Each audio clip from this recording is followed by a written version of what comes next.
A/B testing in a large social network.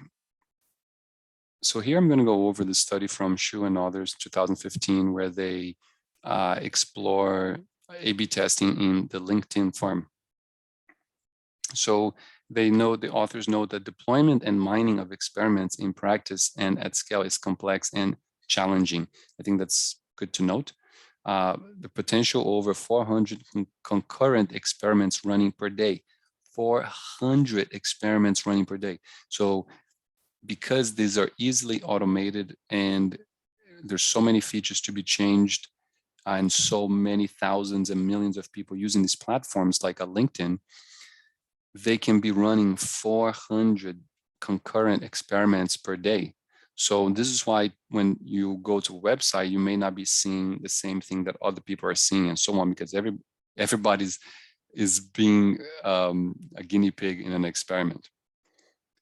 A number of metrics, that is the variables measured, supported has grown from 60 to more than 1,000. CEOs mentioning there's thousands of variables measures.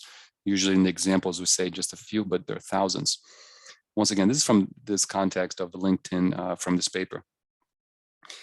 Diverse experiments, so visual changes on homepage are being tested, improvements on job recommendation algorithms. Some people are receiving different algorithms for their job recommendations. Personalizing the subject line of the emails, all these little things. So some people get different kinds of personalizations because they're running tests on all of these system features. So they give one interesting example here. So the experiment was an additional sentence to identify the benefits to adding information to one's profile. So some people kind of got this question, but some people didn't get it this way. So what they did was add this sentence right here, add more. So what causes do you care about?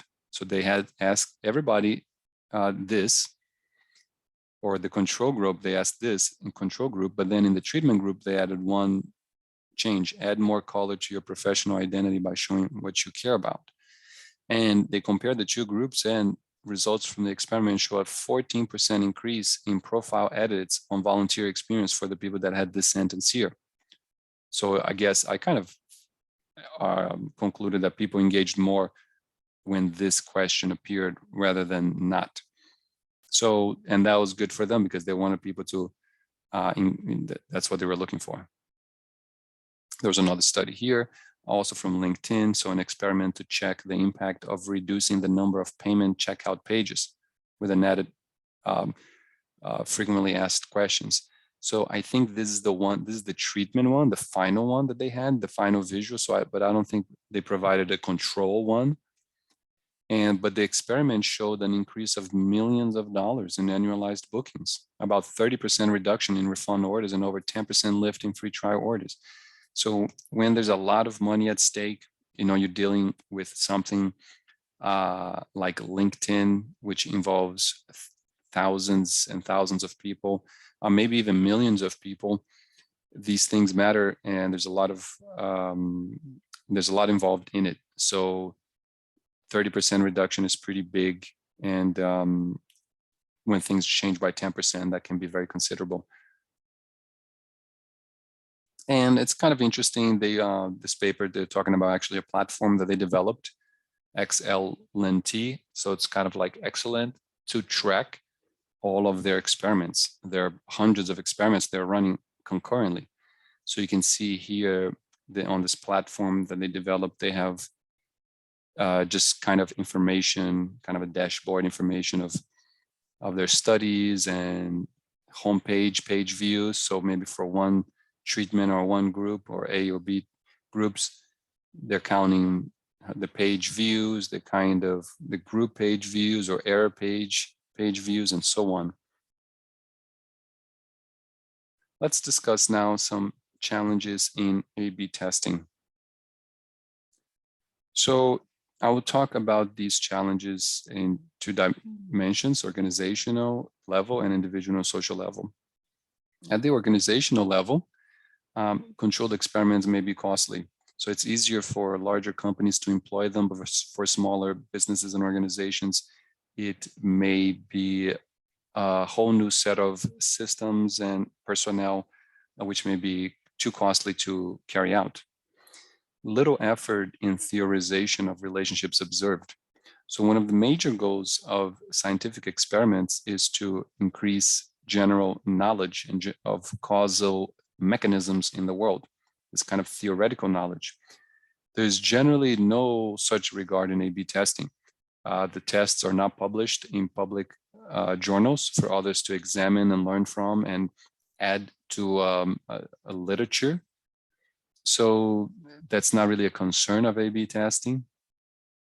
And that's maybe actually a missed opportunity, because we can be learning a lot about businesses in general, about behavior, but because these tests are proprietary, people don't want to share them, and the motivation is different, then there's a kind of a lost potential here.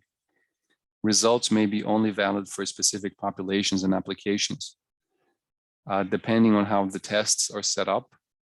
And because the tests are usually set up for one company, for the audience of a single company, your audience itself is maybe biased in the sense that those are only people that like that company. Now, the experiments may still be valid for those populations, but it's hard to generalize to other populations as well, and maybe other applications. So maybe the LinkedIn study, or let's think of Meta, right? Meta is the new Facebook company. So they have both Facebook and Instagram. So maybe Facebook or Meta does a test on Facebook, but they have to do a test on Instagram to see if the same results apply, because Facebook and Instagram are pretty different. Also, there are issues at the individual and social level. So there is a large potential revenue increase, but this also may mean greater individual and social loss. And the good example of this is Facebook itself. So, and here maybe we can bring out this famous study by Kramer and others. I think this is 2014, experimental evidence of massive scale emotional contagion through social networks. So this was the study that Facebook did, where it showed people, some group more negative content and some group more positive content, and then they tracked the behavior after seeing the positive and the negative content. And what they discovered was that there was emotional contagion through the social network. In other words, if some people were shown more negative content, their subsequent behavior was more negative. If people showed more positive content, their subsequent posts and messages were more positive, and so on. So there is, in a way, there's a dubious ethic of experimental changes here, right? Because they're manipulating people's emotions without their knowledge. It was certainly without their knowledge in this case, but maybe they can also carry experiments that, ask people consent and so on. But also in this experiment, we can see this other issue, higher inequality between those who know and those who do not. So you don't know, like, if you're actually being part of an emotional contagion experiment.